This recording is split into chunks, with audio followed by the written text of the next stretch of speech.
أسئلة الدرس الثاني: ظهور الإسلام. السؤال الأول: خطط الرسول لضمان نجاح الهجرة إلى يثرب بالاستفادة من شخصيات عديدة. في ضوء العبارة السابقة، قام بدور الاستطلاع أثناء الهجرة عبد الله بن أريكض، علي بن أبي طالب، أسماء بنت أبي بكر، عبد الله بن أبي بكر. احنا قلنا إن الرسول استفاد من عبد الله بن أبي بكر في رصد تحركات المشركين. تبقى الإجابة: قام بدور الاستطلاع أثناء الهجرة عبد الله بن أبي بكر. يدل لجوء السيدة خديجة لورقة بن نوفل في مسألة الوحي على أهمية الاعتماد على أصحاب المعرفة، الأصدقاء والأقارب، السادة والوجهاء، أصحاب السلطة. موقف السيدة خديجة هو اللجوء إلى أهل العلم، حيث ذهبت مع الرسول إلى ابن عمها ورقة بن نوفل، حيث أخبرهما بأنه الناموس اللي هو صاحب الوحي الذي نزل على موسى. طب مين أهل العلم؟ أصحاب المعرفة. ازداد إيذاء قريش للرسول في العام 10 من البعثة، مستغل أحداث سياسية، اجتماعية، دينية، اقتصادية. احنا قلنا ان قريش زاد أذاها على الرسول، خاصة بعد وفاة السيدة خديجة وعمه أبو طالب. تبقى الإجابة: ازداد إيذاء قريش للرسول في العام 10 من البعثة، مستغلة أحداث اجتماعية. كان دور عبد الله بن أريكض أثناء هجرة الرسول إلى يثرب دورا عسكريا، اقتصاديا، جغرافيا، سياسيا. احنا قلنا استفاد الرسول من عبد الله بن أريكض كدليل لمعرفة طرق الصحراء. تبقى الإجابة إيه؟ كان دورا جغرافيا. جاء اختيار النبي للحبشة لتكن مقصدا لهجرة المسلمين إليها لأسباب دينية وسياسية، دينية واقتصادية، جغرافية وعسكرية، عسكرية واجتماعية. اختيار النبي للحبشة لأن ملكها على دين سماوي، وكان معروفا بالعدل ولا يظلم عنده أحد. تبقى الأسباب إيه؟ دينية وسياسية. ظهر دور الصحابة اتجاه الدعوة الإسلامية قبل الهجرة إلى يثرب من خلال مقاومة قريش بالقوة، محاولة إنقاذ المستضعفين، حث آل ياسر على الصبر، نشرهم للإسلام في الطائف. ظهر دور الصحابة في محاولة إنقاذ المستضعفين، حيث قاموا بشراء العبيد وعتقهم، مثل شراء أبو بكر الصديق لبلال بن رباح. تبقى الإجابة: محاولة إنقاذ المستضعفين. أقيم أول مركز علمي في الإسلام: دار الأرقم، دار الندوة، المسجد الحرام، دار أبو بكر الصديق. احنا عارفين ان اول مركز في الاسلام كان دار الارقم ابن ابي الارقم، كان مركزا لتربية الصحابة على اسس عقائدية وتعليمهم القرآن الكريم. تبقى الاجابة: اقيم اول مركز علمي في الاسلام في دار الارقم ابن ابي الارقم. اي مما يأتي كان اول عمل قامت به قريش بعد فشل محاولتها السلمية للقضاء على الدعوة الإسلامية: استخدام أسلوب المقاطعة الاقتصادية للمسلمين، إجبار المسلمين على الهجرة خارج شبه الجزيرة العربية، النيل من المسلمين أصحاب الطبقة الدنيا، اضطهاد وإيذاء جميع من اتبع الدعوة. احنا قلنا بعد فشل قريش في التفاوض والمساومة عملت ايه؟ الإيذاء والتعذيب. كان أول حاجة اتجهوا نحو تعذيب العبيد والضعفاء، اللي هو النيل من المسلمين أصحاب الطبقة الدنيا. اكتسب الرسول بعض خبراته الحياتية من خلال الأنشطة الاقتصادية التي مارسها: ذهابه للتأمل في غار حراء، نشأته في دار بني سعد، تواجده في دار الأرقم ابن أبي الأرقم.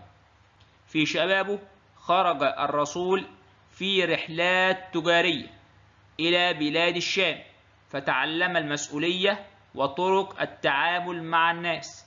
تبقى الإجابة: اكتسب الرسول بعض خبراته الحياتية من خلال الأنشطة الاقتصادية التي مارسها.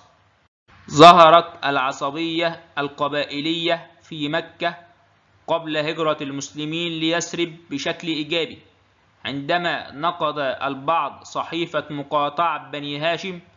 أرسلت قريش وفدا للنجاشي، تفاوضت قريش مع أبا طالب، عرضت قريش على الرسول المال والسلطة.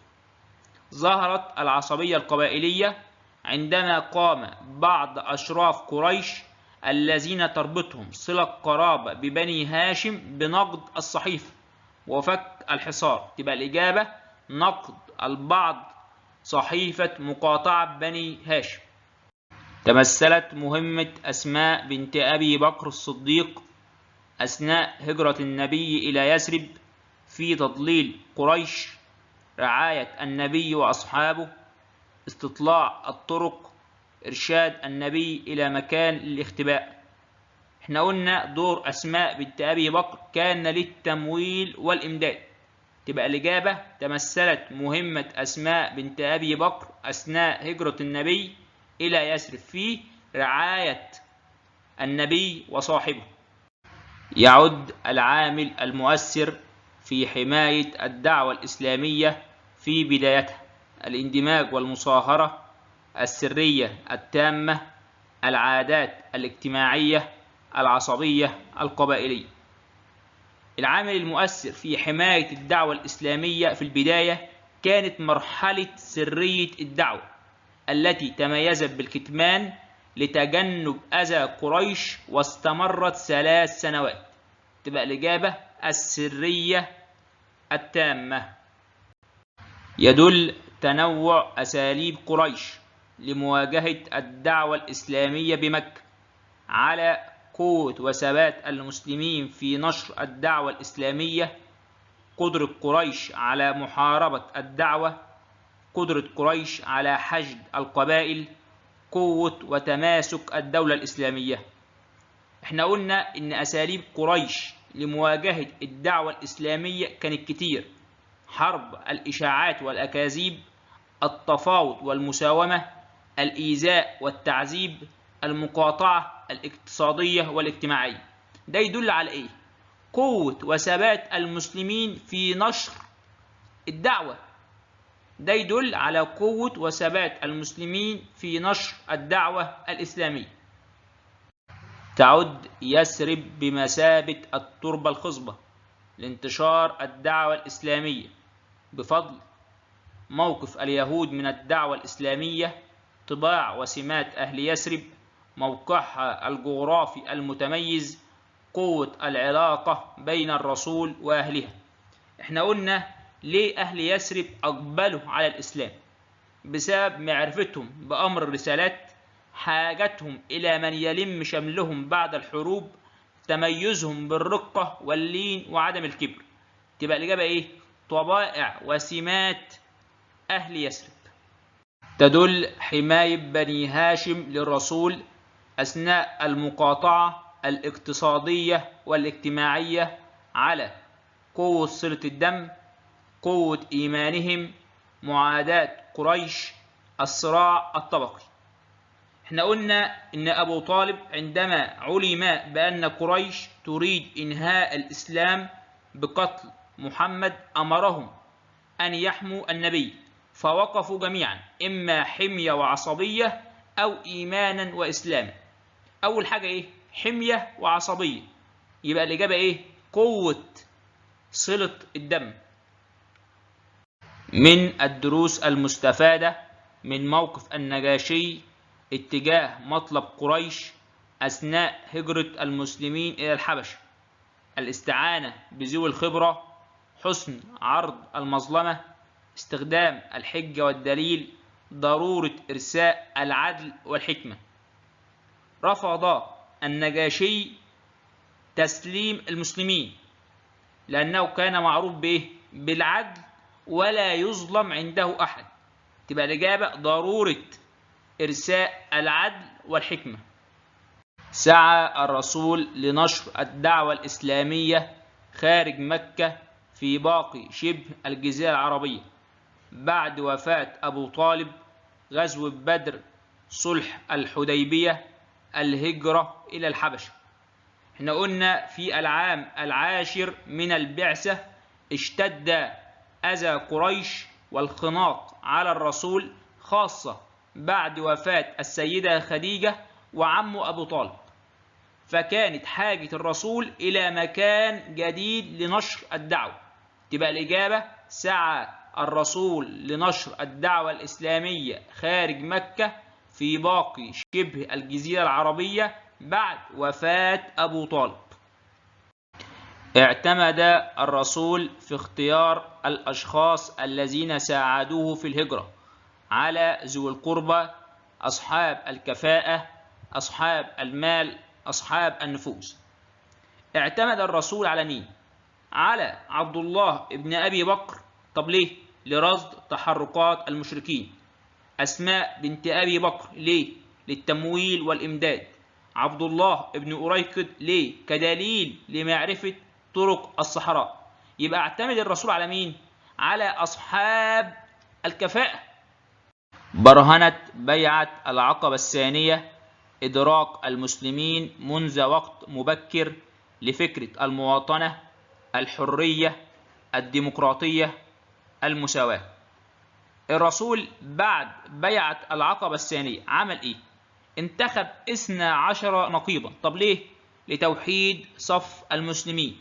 تبقى الإجابة برهنت بيعة العقبة الثانية إدراك المسلمين منذ وقت مبكر لفكرة الديمقراطية. لم يواجه المسلمون إيذاء قريش لهم باستخدام القوة. في ضوء العبارة السابقة يعد السبب الذي دفع المسلمين للقيام بذلك هو تفوق قريش في العدد، حرص الرسول على وحدة المجتمع المكي، ضعف المسلمين الأوائل، كان معظم المسلمين من العبيد والضعفاء. احنا قلنا في أساليب الرسول وأصحابه في مواجهة عداء قريش الحكمة والموعظة الحسنة. طب ليه؟ لأن الدخول في حرب بين أبناء قريش يعني تفكك المجتمع وانهياره. تبقى الإجابة يعد السبب الذي دفع المسلمين للقيام بذلك هو حرص الرسول على وحدة المجتمع المكي. يؤكد اختيار الرسول لعلي بن أبي طالب لينام في فراشه ليلة الهجرة على حرص الرسول على المسلمين في مكة، أمانة الرسول وفطنته، استمرار وجود المسلمين في مكة، إتاحة الفرصة للرسول للوصول للمدينة. احنا قلنا ان الرسول اختار علي بن أبي طالب لينام في فراشه حتى يؤدي الودائع التي كانت لديه للناس. تبقى الإجابة يؤكد اختيار الرسول لعلي بن أبي طالب لينام في فراشه ليلة الهجرة على أمانة الرسول وفطنته.